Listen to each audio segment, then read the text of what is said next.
If I brung a guy here and I was like, you asked me about his body count and I said he's had 20 bodies. Yeah.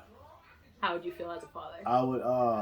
I would feel like he's not good enough for you. Okay. And again, back to the psychological part of it, the baggage. A lot of times, these people who have multiple suitors, I guess you could say, there's something wrong with them. There's a reason why they can't keep anyone. No one wants to cherish them. There's a reason why. So if he's at 20, I'm like, okay, well, what's wrong with him? Could it be that he's not necessarily trying to have anybody cherish him at that time, but he's just trying to have a good time? Like a lot of... okay. And then, again, what's wrong with him? But not all of these women come into the relationship or come into the situation agreeing that you're going to just have fun.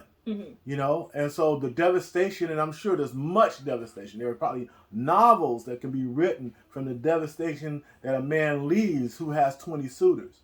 You know what I'm saying? And if you were to interview some of these women and some of their lives that have been told. So unless he has some kind of epiphany moment where he'd say, wow, you know, I don't see life as I saw it before. If he's just kind of like on what he's been on, I'm like, you better run. Get the shot.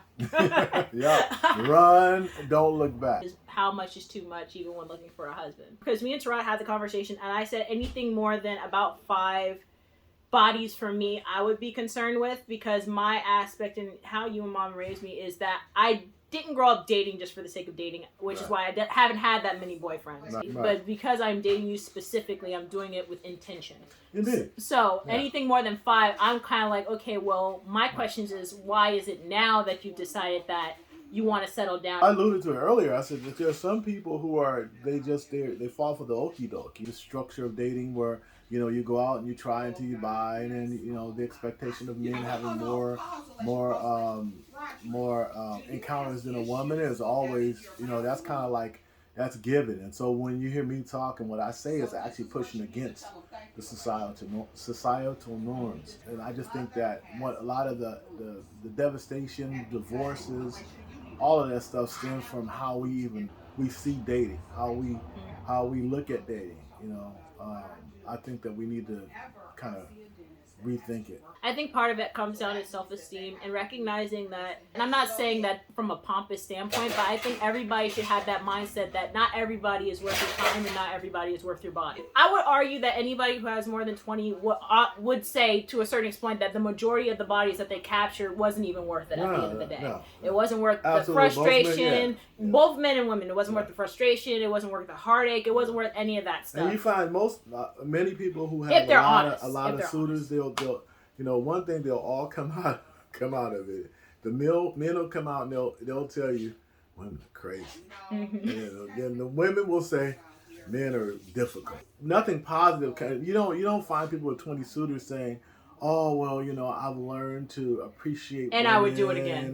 No. Every single last one of them, I would do it again. Yeah, you know, and most of the people, you know, some people were like psychopaths in that they never get it. You know, they get married, they have a wife, they have kids, and they still have, you know, 2 or 3 women on the side. You know, some people never get it, and I think some of it is psychological. Some people believe a certain narrative. You know, what they selling on TV. I remember when I was a kid, pimping in the black community was a big thing in the 70s and 80s. When we were teenagers, we would talk about, you know, use metaphors about pimping and how we got women and how we got this and how we gonna. I'm talking about boys. You felt like if you had 1 or 2 girls, or you dated 1 or 2 girls, and you were able to manipulate it, and you were able to deceive, or if you were able to get money from them, that was somehow, that was like points on manhood.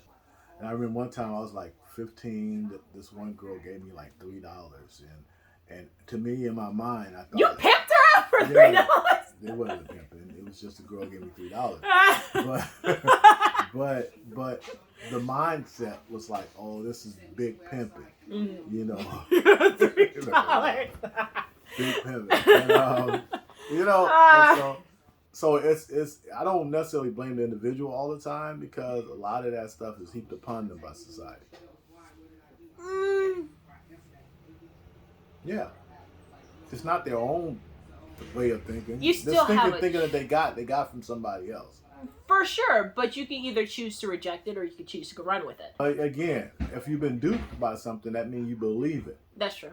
You know? Because, I mean, there's probably plenty of things that you, like, big pimping back in the day was a huge thing. It's Right. like, oh, great. Now, as an adult, you probably see it a lot differently. I can remember specifically being dating, having a girlfriend, and then having another girl on the side, and remembering how, and maybe it was just me, but I felt like it was a lot of work to the lying and the cheating. And I talked to some of my homies about that. I'm like, man, cheating is hard work, man. You know, people be talking about having 3 and 4 girls. You have to be a psychopath, diabolical in nature, because you have to be able to manipulate, lie, deceive, and not care that you hurt somebody, you know. And that was just with me. I always had the spirit of God in me. So it was just, you know, I would, not that I wouldn't do wrong stuff, because I did a lot of wrong stuff, but I could feel people's pain, you know, and I would empathize and sympathize with women sometimes.